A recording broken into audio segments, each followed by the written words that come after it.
Hi, and welcome to your 19th iOS programming tutorial. And today, I'm going to be showing you how to create a multiple button UI alert view. If you don't understand what that means, don't worry. Essentially, it's an alert or pop-up, as we covered in tutorial 7, but we're going to give it more than one button. So rather than the one cancel or OK or dismiss button, we'll create an alert view, and there'll be a number of buttons, and when button 1 is clicked, we can perform an action. When button 2 is clicked, we can perform a different action. And then when the cancel button is pressed, we'll just dismiss the UI alert view. It's actually fairly simple, as it's just like creating an alert view, but where you set the other button title properties, you just enter some other text for your other buttons separated by commas, and then you just call on void alert view did click button at index when a button is clicked, and then you just check which button was clicked. That sounds a bit complex, but it's really not. So let's get started. Open up Xcode and create a new project. We did cover UI alert views, as I mentioned in tutorial 7, but it's not a prerequisite to have already seen that tutorial. I will briefly set up a UI alert view so that if you haven't seen that tutorial, or if you're interested, you can follow along to that. I will just call that alert view multi-button. And again, organization, company, bundle, class, prefix, and devices are all up to you. You don't have to do the same options as me for all of those. Even the product name you can customize. So find where you want to save your project and then click create. Now let's go into our main.storyboard and just add a button. And this will be the button that when the button is clicked, the alert view will appear. So I'll just call the button show alert view. Now go into your assistant editor by clicking on the tuxedo icon. I'm going a bit more quickly here just so we can get set up the UI alert view, and then we can actually go ahead and do the multiple buttons. It'll only take a couple of minutes to set up the UI alert view. So make sure automatic is selected and viewcontroller.h, and then right click on show alert view button and then drag it in between at interface and at end. Make sure the connection is an action, and we'll just call this show alert. Again, type ID, event touch up inside, and argument sender, and then click connect. Now we do need to do something a bit different here, so let's go back into our single view editor, and then back into our viewcontroller.h. At the end of this add interface line, open a triangular or caret or whatever you want to call this type of bracket, less than symbol, and type UI alert view delegate, and then add a closing caret or triangular bracket. All this is doing is allowing us to detect which button of the alert view was clicked, and I'll explain more about that at the end of this tutorial for those of you who are interested. Now let's go back into viewcontroller.m and we can add the code to show our alert. I'll go through this really quickly just so we can get started setting up the alert. So type UI alert view alert equals UI alert view alloc, and then close that set of square brackets, and then type init with title, give it a title, I'll just say hi, give it a message, so I'll just say hello, and then for delegate type nil, cancel button title cancel, other button titles nil for now. I'm going to explain all of that in a moment. Then you just have square bracket alert show. Now let's run our application really quickly now and just make sure that the application is working. Okay, so it's running, we haven't got any errors, and if I click show alert view, the alert appears, hi, hello, and our cancel button. Now let's add the multiple buttons. To do this, where it says other button titles and we just have nil, nil at the moment, replace the first nil, or if you don't see that and you just have nil, then type at talking mark, comma, nil. And so inside that at talking mark, we can give the text for our second button. So I'll just do second button, assuming that the cancel button is our first button. Then I'm going to also do a third button by doing another comma and then at talking mark. Let me break this up a bit so it's a bit easier to read, just by adding enters before each of the different properties. So as you can see, we've got our title, our message, our cancel button title, and our other button titles. Now we need to set the delegate to self, and I'll explain that again in a moment. I'm just going to type up all the code now and then explain it all. Now underneath this IB action, add a few enters and then type dash void, and make sure this is not inside the IB action, it's outside of the IB action. Type alert view clicked button at index. And then inside here we can add our code to check which button was clicked.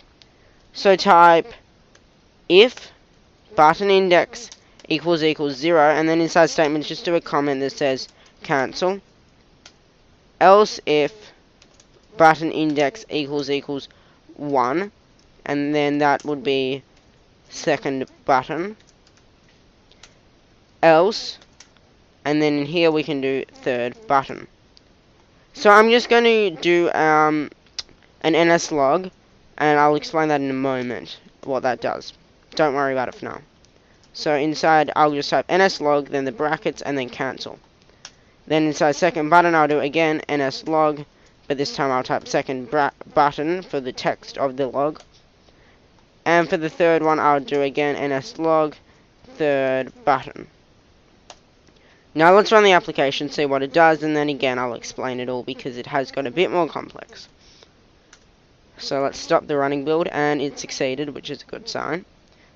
If you do have any errors, just make sure that you have put that method, this void alert view clicked button, at index outside of that IB action. Now let's watch the log console down here in the bottom right corner of Xcode. So when I click show alert view, you can see my alert appears with the 3 different buttons: second button, third button, and then cancel button. We can't make the cancel button the first button in terms of the order of the buttons, and we can rearrange second and third button though just by changing the order over here in our other button titles. So I'm going to click on the cancel button now, and as you can see, it's logged in Xcode cancel. Let's show alert view again and then try doing second button. As you can see, it shows second button. And I'll try third button, and that works again, and I can go back to second and so on. So let's go through what this code is actually doing. So we've got an IB action here set up so that when that button is clicked, so this blue button, when that's clicked, all of the code here is going to run. So the first thing we're doing is creating our alert view. We're giving it a title, which as you can see is hi, a message, which is hello, and then we're setting the delegate to self, because if you remember in viewController.h, our UI view controller, which is self, or view controller, so that's self. So when you see the text self, you're really just saying view controller, or this particular view. And we've set this particular view to also encompass within it a UI alert view and have all the things that you can do with a UI alert view. So then we're making sure that we set the delegate to self. This will not work if you don't set the delegate to self, and that's a common mistake that people make. So make sure delegate is set to self. Then we're setting the cancel button title, which of course is the cancel button title here. And then also our other button titles, which are any other buttons that we might want to use within our UI alert view. In this particular order, being this button being the top button of the UI alert view, this button being the bottom. And I could add more buttons by just doing @talking mark, and then comma nil. And as you can see, that's obviously what's happened here. We've got our second button at the top, third button, and then our cancel button, which again has to be at the bottom of the UI alert view. Then we've got this void alert view UI alert view clicked button at index ns integer button index. So what's that doing? Well, when the user clicks any button on the UI alert view, because the delegate has been set to our UI alert view delegate, all this code inside here is run automatically. So we don't have to hook up any actions or anything. Just when a button is clicked on any alert view throughout this particular view controller, all this code will run. Now the button index is which button was pressed. So button number 0 or button index 0 is our cancel button. And then from there, this first button here is going to be button index 1. The second button will be button index 2. And if I added another button, so comma @talking mark, comma, this button here would be the index 3. So then all we're doing is we're going, if the button index equals 0, meaning the 0th button was pushed, or the cancel button, then let's just log, which is, all log does is it just adds this text here, and as you can see it's logged cancel. If you don't know about NSLog, don't worry. Essentially what you want to put here is, and I'll delete this line and just type here, this is the code which will be run when cancel is clicked. And I'll just copy that and paste that for this second button. And this is the code that will be pressed when the second button is clicked. And then obviously that's the same down here, and when the third button is pressed. So what we're saying is, so if it equals 0, meaning the cancel button, then run all of this code inside these two curly brackets here. If it doesn't, so else if it does not equal 0, but it equals 1, which is our first other button, which is second button, then run all of this code. If none of those are true, so if it's not this one or it's not this one, then run all of this code. Here we could also type else if button index equals 2. That would also work, because this is our second other button. And then if I added a third button, I could do else or else if, and then button index equals 3, and that would be our third other button. If I added, say, fourth button. And it's that simple. And so I could trigger action, so maybe when I click the second button, which is button index number 1, I could put some code here to open a URL, and I could do that. I did a tutorial recently, UI application, shared application, and then we could do open URL, and then NSURL, URL with string, and then I'll just open a website, so I could do www.google.com. If I now run it and I click the second button, what's going to happen is Google's going to open up in Safari. Let's see if that's worked. Show alert view, so I'll click on third button. Nothing happens, because we got rid of that log line. If I click on the second button, it's going to go, okay, the alert view, I clicked a button. Which button? Well, it was button index number 1, so do all of this code here. So, second button. And as you can see, Google's opened up in Safari. So for those of you interested, I'll explain what the UIAlertView delegate is. If we go back to viewcontroller.h, and if you click on the command key on your keyboard and then hover over UIAlertView delegate, and then click left click on it, you can see all of this extra code, and this is how Apple pretty much sets up iOS. So you can see a few different things. You can see this alert view click button at index called when a button is clicked. The view will be automatically dismissed after this call returns. What that means is the alert view, which is this view that they're talking about, will be dismissed. So they'll close the alert view when a button is clicked. There's a whole lot of other things you can do.